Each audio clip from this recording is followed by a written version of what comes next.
kilometers run along Сена. Ако не виждате Сената, никой не я вижда всъщност. Тази сутрин има мъглявина. Париж ме посрещна с мъгла и с студ. И слизаме някъде си. Да видим къде слизаме. От това.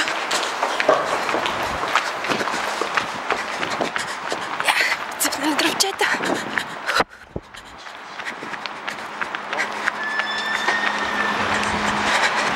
Леди фенс.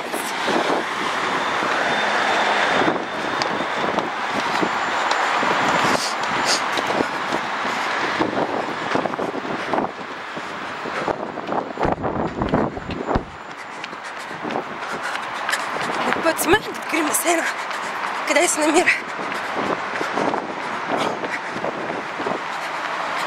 Вече няма трафик. Часът е 8.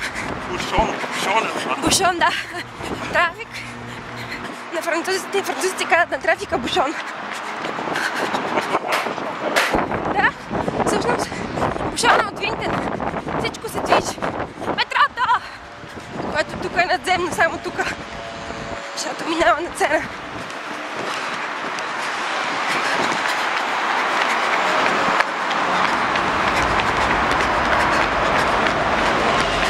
Може би на връщане трябва да ходя, за да се получи нещо, което ще се вижда.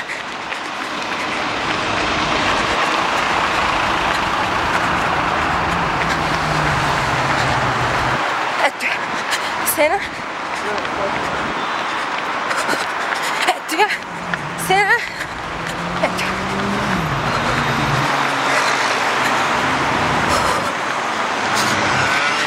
И така.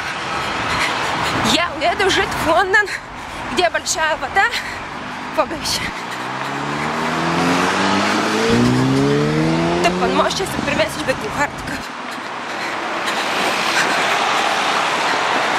Сега отиваме там, този остров насред, където ще има и други тичащи.